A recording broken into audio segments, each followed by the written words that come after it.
All over the Western Hemisphere, in Chile and Panama, in Ecuador and Argentina, a new power is making its presence felt. Until recently, China had little interest in Latin America. Now, its investment is transforming the region.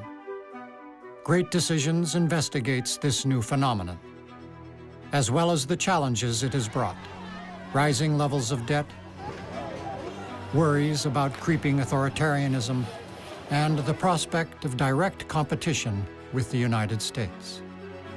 Competing for influence, China in Latin America. Next on Great Decisions.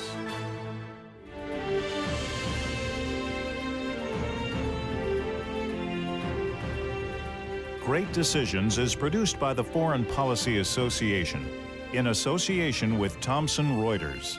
Funding for Great Decisions is provided by PricewaterhouseCoopers LLP and the Nelson B. Delavan Foundation.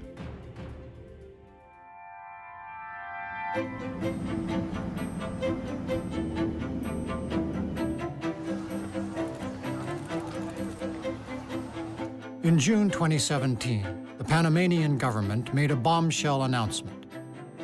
Panama would become just the second nation in Central America to establish diplomatic relations with the People's Republic of China. Today, Panama breaks its diplomatic relations with Taiwan. A world that is connected, that is globalized, where cooperation amongst countries is necessary to achieve development and to really advance. It's necessary to be connected to such a large country. It was a decision that caught the U.S. State Department unawares. It came as quite a surprise to the United States. I was the serving ambassador at the time, the president, Juan Carlos Varela. He had been publicly supportive of switching recognition. We were surprised more at the timing and, frankly, at the fact that there wasn't any pre-consultation. I was not made aware of it until literally about an hour before the president went on television and announced it. Of course, I did not inform John right when we were about to sign. He's right about that, and it's our sovereign right to do so. And we decided to do it that way on purpose because we knew that it would be very hard to have it done otherwise. I think a country like mine can be mature and understand the challenges and the advantages to my country on dealing with different countries.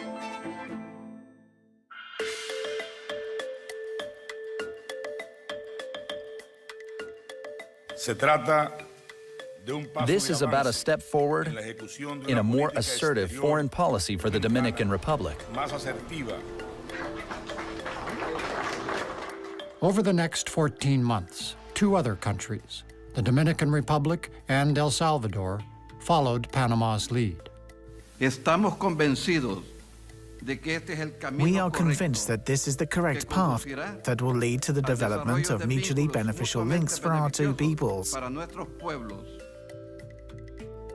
In the recent period, China has been putting a lot more pressure on countries that are diplomatically aligned with Taiwan to switch, and they have a lot of leverage to bring to bear on different governments. Interestingly enough, some of these countries would have done this earlier, but it was China that told them to hold off. But once there was an election in Taiwan and the pro-independence party won, well, all bets were off.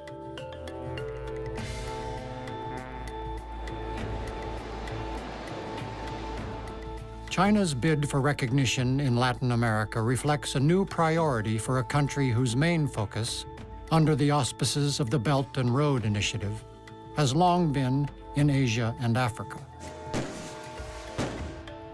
We've seen China expand the Belt and Road Initiative to the Latin American region. It's been something that's focused more extensively on Asia and Europe and Northern Africa to a degree, but has become increasingly global over the years. In several of the Chinese government's statements, Latin America is included as a part of the Belt and Road.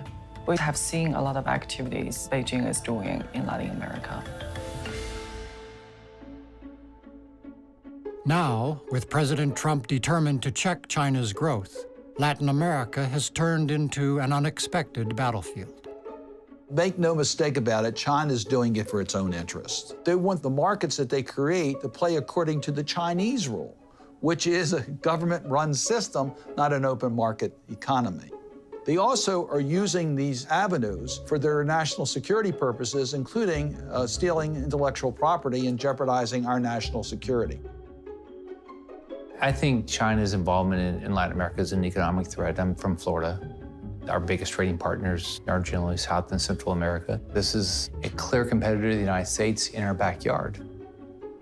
There's no question, they're not our friend.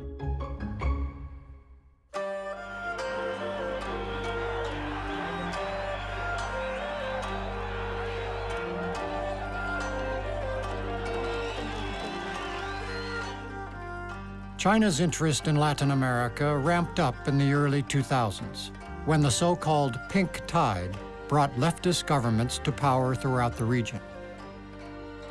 Traditionally, the Chinese have focused more on countries like Venezuela and Ecuador, and these are countries that in China are regarded as leftist. So there was a natural political linkage there. There was a member of the Standing Committee of the Politburo in China, a man by the name of Li Changchun, who first traveled to Venezuela, struck a friendship with Hugo Chavez, thought it was a good idea for China to make inroads in Venezuela. He found an ideological sympathy with Hugo Chavez, so they started going in with all these loans for Venezuelan infrastructure. The Chinese have been extremely sophisticated in cultivating Ecuadorians. Years ago, when I was the U.S. ambassador there, they sent a Chinese ambassador who was a charming, talented woman, spoke impeccable Spanish. Sobre todo América Latina y China. Immediately set about getting to know Ecuadorians, organized and funded trips for the president of Ecuador and cabinet to go to China.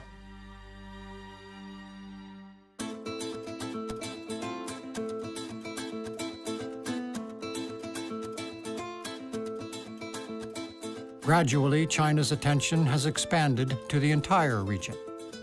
Beijing now bankrolls massive infrastructure projects in dozens of Latin American countries, especially in the transportation and energy sectors. The big story with the Belt and Road Initiative has been infrastructure building, which obviously takes a lot of capital, which a lot of the governments in Latin America are short on, and traditional commercially oriented financing structures aren't so interested in because they see it as risky. Countries like Panama that offer diplomatic recognition to Beijing can expect a windfall of Chinese investment. Shortly after Panama reestablished diplomatic ties with Beijing, President Xi visited. And that was a very productive meeting. There were nearly 18 agreements that were signed on a whole range of issues, including infrastructure and connectivity. A Chinese company won the tender for building the fourth bridge of the Panama Canal. That's a $1.4 billion project. Panama is being built up by China into its main logistics and transport hub in the Americas.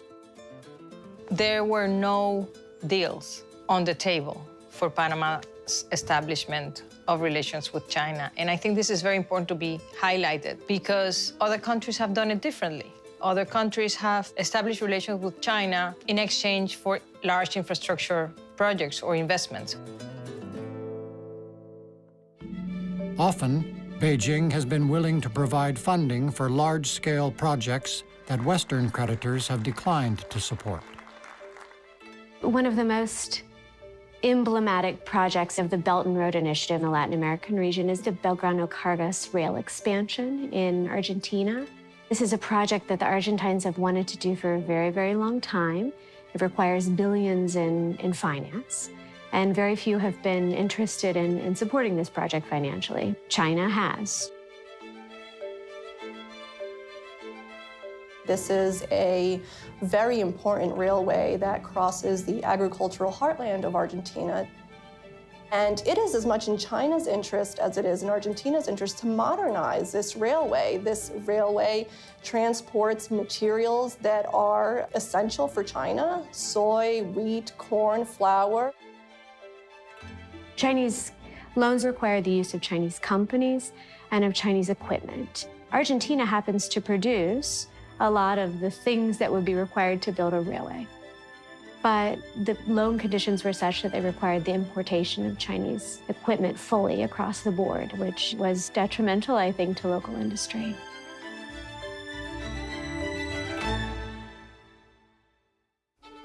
Not all of China's investments in Latin America have paid off. American politicians are quick to highlight examples of shoddy or unnecessary construction.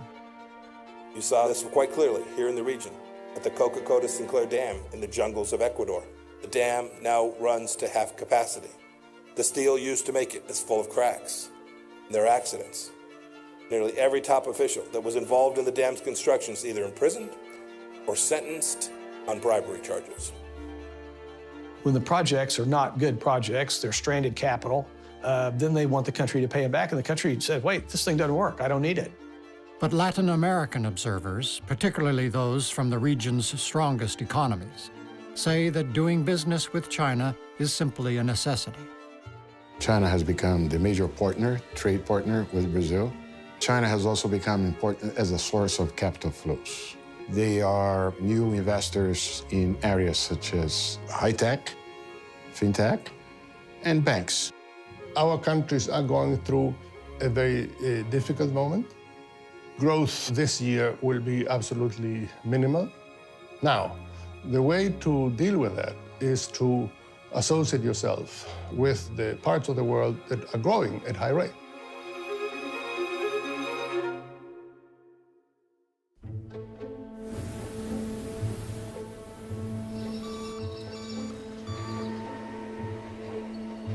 One problem for Latin American countries that rely on Chinese capital is the risk of racking up debts they cannot possibly repay. That's appealing if you are the leader of a nation that is poor, that needs money, and the Chinese come in and say, we'll give you a soft loan. You're focused on today. You're not focused on what's going to happen 10 years out when those loans come due. Members of the Trump administration have repeatedly accused China of pursuing debt trap diplomacy, with the goal of gaining political influence. Let me say with great respect to all the nations across this wider region and the world, do not accept foreign debt that could compromise your sovereignty. Protect your interests. Preserve your independence. Debt trap is a tricky term because by using the word trap, it suggests intention. It suggests that this is a premeditated scheme that China had sought out before it reached out to recipient countries. And that is a narrative that I personally do not agree with. That leads me to the question that is often posed, whether China practices so-called debt diplomacy. Some people say that China purposefully lends money to countries to get them into debt and then take over their assets. It wouldn't be a very wise diplomatic strategy. When countries struggle to pay back their debts in cash, China collects it in other forms. Part of the lending to Venezuela, for instance, it comes with a collateral. If Venezuela is not capable of paying back, China has a right to be paid in oil. Ecuador has huge debts to China in terms of the oil it must pay them. 80 to 90% of all of their production is due to China over the next 5 to 10 years. Even in oil-rich countries, however, China's investments can be risky. Chinese oil investment in Venezuela now is regarded as not only a debt trap for Venezuela, but also a trap for China as a lender, because Venezuela domestic politics turned south, and the government is unable to repay the loans that it took from China. China continues to offer financing to Venezuela, but in lesser amounts than we've seen in previous years. So everything is about sort of maintaining the status quo, a degree of stability, and trying to ensure that enough oil is being produced to be able to pay things back. So at some point, these countries will come to the conclusion that, as they say, if you owe the bank $100, you have a problem. If you owe the bank $1 billion, the bank has a problem. So in this case, maybe China has a problem. As Beijing invests more and more heavily in Latin America, it is inevitably drawn into political controversies in the Western Hemisphere, including ones that China's leaders would prefer to avoid. China has always maintained this policy of non-interference in the domestic affairs of sovereign nations, but as China's footprint grows globally, whether in Latin America or other regions, inevitably China will be dragged into some political issues. China wanted to host a meeting of the Inter-American Development Bank in China. But there's a delicate issue, which is that most IDB members recognize Juan Guaidó as a legitimate president of Venezuela. So the IDB countries say, well, if you want to host us, fine, we'll come. Just make sure you invite the person we consider to be the legitimate president. At the end of the day, China ended up canceling the meeting. So that's what happens with China in Latin America. They usually stumble unnecessarily into these situations.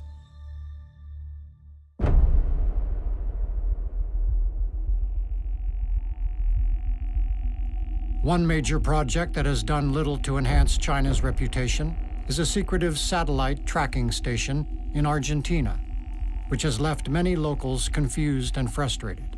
In 2014, China and Argentina signed an agreement permitting China to build a space station in the Neuquén region in Patagonia in Argentina. The space station is staffed nearly exclusively by Chinese nationals. I'm not entirely sure what the purpose of the Chinese is here. The Chinese haven't done anything here. They haven't left behind anything of value. China has consistently maintained that this space station is purely for peaceful purposes.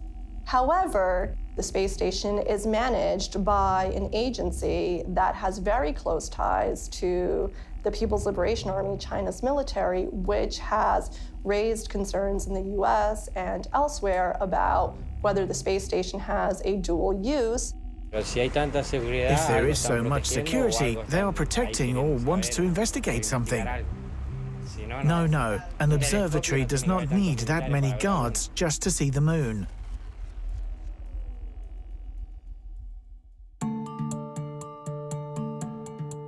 Officials within the Trump administration have responded to China's growing presence in Latin America by citing the Monroe Doctrine, a declaration from 1823 that warned European countries not to interfere in the Western Hemisphere. A few years back, during the Obama administration, John Kerry, then Secretary of State, gave a speech in which he sought partnership-based relations with Latin America, genuine partnerships.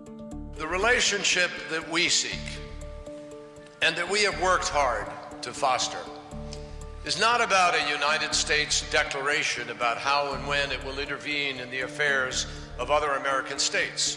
The era of the Monroe Doctrine is over. It was a good line in a speech. It got some applause. And then, I think mostly for rhetorical purposes, obviously, and the Trump administration, National Security Advisor Bolton brought it back. Today, we proudly proclaim for all to hear the Monroe Doctrine is alive and well. The Monroe Doctrine started as a way of saying we are rejecting foreign interference in our hemisphere. It came to be interpreted in the hemisphere as the U.S. will tell the governments of this region what to do.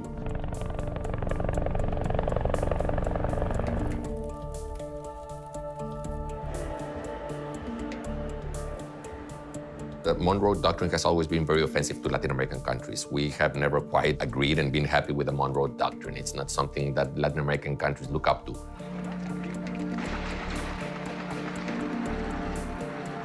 I don't know that we could enforce it maybe the way President Monroe could back then, but as a matter of principle and hemispheric solidarity, I think that the fact that now that we have more Latin American countries agreeing with the United States about China is kind of a non-militaristic reflection of the Monroe Doctrine's principles.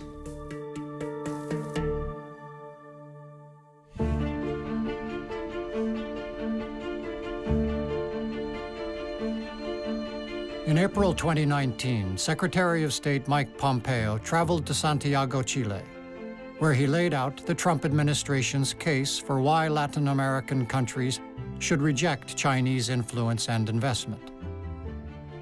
The basic message the Secretary of State Pompeo conveyed during his visit was that trading with and doing business with China, it was a dangerous proposition. China does business in places like Latin America. It often injects corrosive capital into the economic bloodstream, giving life to corruption and eroding good governance. To say that Chile should not trade with China is a bit of a complicated proposition. If Chile were to stop trading with China, the economy would fall apart. Ultimately, our strategy as a nation can't be to try to keep China out of economic markets around the world.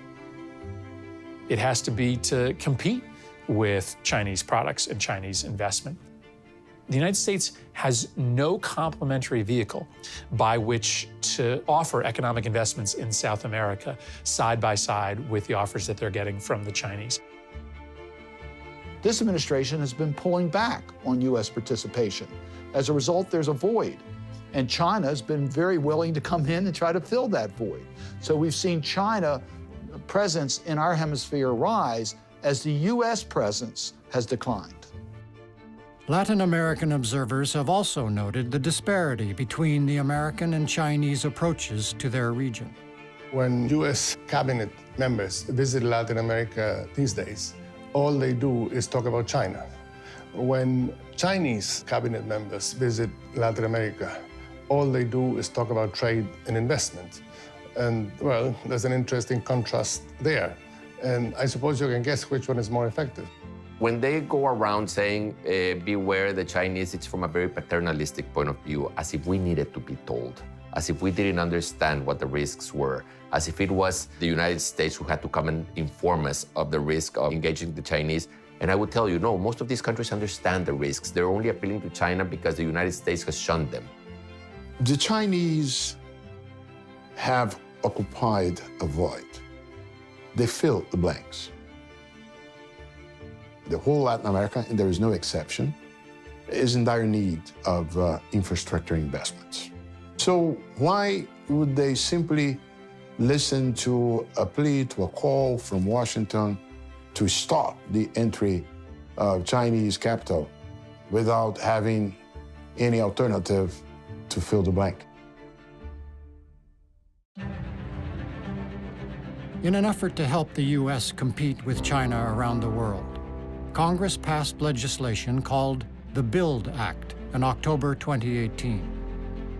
That law paved the way for the Trump administration to establish a government agency that directs private sector funds for international development. In 2019, the Development Finance Corporation was created to extend U.S. foreign policy and development goals by operating in more than 90 countries around the world to bring affordable housing and water and infrastructure to the partners that need it most. Well, I think the BUILD Act is a good opportunity to pull private sector investment and public sector investment together, more along the lines of the way MITI in Japan and some of the other national investment support programs do. You can draw a contrast between our investments throughout the region and China's investment throughout the region. We believe that the private sector is able to catalyze stable societies better than state-directed authoritarian government investment. In the end, there is little consensus about China's engagement in Latin America, even from those in the region who have watched China's relationships develop up close. The Chinese are like corporate raiders. They come in, they make a sweetheart deal with management, start cost-cutting, firing workers. The people of the countries that China goes into usually end up fearing the Chinese. The Chinese antagonize the people of the countries where they go into. Not only have we not had any significant antagonisms or difference with Chinese companies, our problem is that we don't have enough of them. We would like to have more Chinese companies in Chile. We would like to have more Chinese investment. Whether the future brings conflict or cooperation between China and the United States, one thing is clear. American policymakers must now grapple with the consequences of China's rise in every corner of the world, including in their own backyard.